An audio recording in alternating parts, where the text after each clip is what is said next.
be heard, come out and support these efforts, join these efforts. We will publicize them. Social media has picked up on this, and they're really helping to develop crowds and what have you to come to these events. The national AFL-CIO, by the way, I'm Tennessee AFL-CIO president. Rich Trumka is the national president. And we have this We Are One campaign that's going to revolve around April the 4th and building up to and away from. And we want small events, we want big events, we want everybody to talk about the fact that we are one, that we in this country are losing our freedoms. And so you're saying the working man in Tennessee as well as across America really is in a dire strait. We're under attack, and it's a frontal attack and it's a broad attack, and we are under attack. April 4th is the day the king was killed. So that should rally every human being. That sound of us as living wage was part of his dream. That was part of his dream. You can't have an intelligent citizenry that's poor and poverty-stricken. Part of that dream of making America what it is has to be sharing the wealth of this nation, and that was Dr. King's dream. And so in a real sense, you think that everything is ripe for that kind of revival of the protest, not to just protest for the sake of protesting, but to deal with some real issues that the people evidently who came out of the offices at this recent meeting were concerned about, you see. And so there's a groundswell. There's legislation down there that, I mean, you know, they want to withdraw from national health care law that was passed and form a pact with other states. They want to tell you what's in the history books. They want to revise history. They want guns on campus, guns on campus, guns everywhere, guns in bars. Slum lords over everybody. I won't call any names, but the guy that sponsored that bill about the slum lords is a slum lord. Yeah, well, that's what the newspaper said. Research that a little bit. The newspaper has already said that in reference to that. And of course, the idea here, as I understand it, is that landlords no longer have to register with the local government, which means that anybody can simply come in, set up a house, and there's no way to control anything in reference to it. Is that your reading of that? That's my reading of it. That seems to be a very, very antiquated kind of situation, you know. Well, the idea is, I think, general idea with the Republicans, I'll say it, Republicans, is that free market economy is good for everything and everybody, and everything for business, and business will make everything right with everybody else, but it doesn't work that way.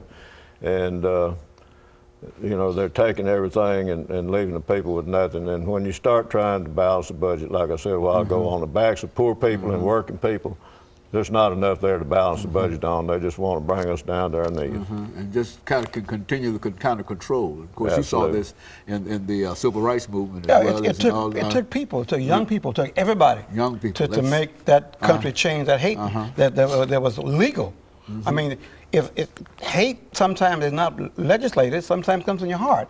But in those days, those young people, the American people, decide, we're sick of it, we're tired of it. Make a plea to that group this morning, those young folks like yourself who started the civil rights movement, sit-ins and all of that activity and the dangers that you went through, and tell them that it's their time. Talk to them. It clearly is.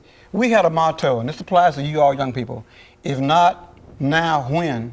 And if not you, who? And the answer is, it is your country. We're retiring. You're going to have to stand up now so you can have a nation that you be proud of, that you can go to college and get your tuition paid. You can have babies that are healthy. You can have their grandparents living in decent housing. It's going to be you all that's going to sit there and watch either it happens where you want it to happen, or somebody's going to make it happen to you. Either you do it now, you do it with us, and take the chance. Turn the remotes off, turn your MP3 off, turn the football games off, get out there. Tweeting and all tweeting. That's not going to put one penny in your pocket. It's not going to make sure that you have a job when you finish high school or college. You can't pay a college loan back on McDonald's hamburgers. You got to have a decent career-oriented job. That means unions. That means respect for public employees. That means turn that TV off and get busy taking your rightful place in the movement. Okay, your final words, Mr. Lee, in reference to this. I guess my final words would be, to pay attention, to educate yourself on what is truly going on. Go to the state legislature here and in other states. Look at the bills that are being brought. Look at the way they're forcing them upon us.